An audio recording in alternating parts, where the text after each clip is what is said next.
Magandang umaga po sa inyong lahat. Ayan, magbabalik tayo guys dito sa ating nakahiligan po na adlikain. Ayan, mangulikta ng barya. Meron naman tayo kasing pag-uusapang barya guys. Ayan, papakita ko po sa inyo ang ating pag-uusapang barya.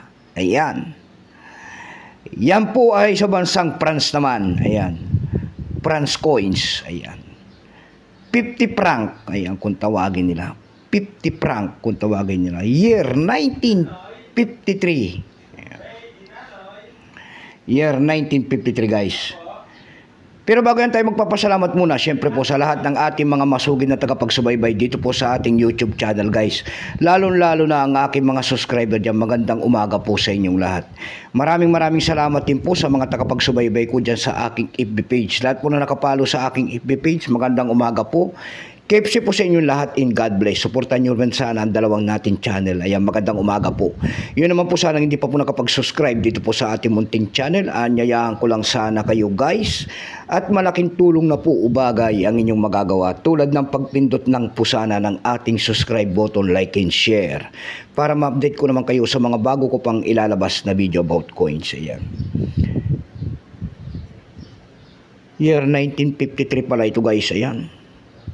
Ayan ang kanyang years, 1953. Ayan, napakatagal na rin guys na barya na ito. Year 1953, napakatagal. Antego na. Nagsimula ang years ito guys mula year 1950 hanggang 1958. Value po nito ay 50 franc. Ayan, sa bansang France. Ayan. Currency franc 1795 hanggang 1959. Ayan, kung ano materyales ang ginamit sa barya na yan po ay copper aluminum. May bigat lamang itong 8 grams. May haba itong 27 mm. May kapal po naman itong 2.24 mm. Orientation syempre po ay coin alignment. Itinigil naman ang paggamit sa barya na yan ng France noong August 31, 1966. Ayan. Antigo na kasi. Number N-712, reference number KM-F-425. Ayan, dalawang variety. Dalawang klase po kasi ang nilabas niyan guys. May proof yan. Kaya yun ang mahal. Itong atin po, ito po ay year 1953. Ayan, without mint mark. Ayan, without mint mark po. Ayan, kung tawagin nila. Ito po ay 46%.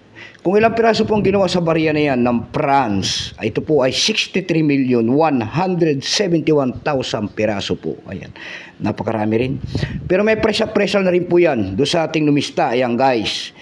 Yung kanyang extra pen po ay may halaga yan na 86 pesos. Almost ang circulated ay may presyo po na 230 pesos. Ang circulated niyan ay nagkakahalaga po ng 280 pesos. Ayan, antigo na kasi. Year 1953 pa naman ng mga barya na ito. Dako tayo sa ebay.com. Ayan, sa ebay.com guys, meron tayo nakita nagbebenta nito ng $6.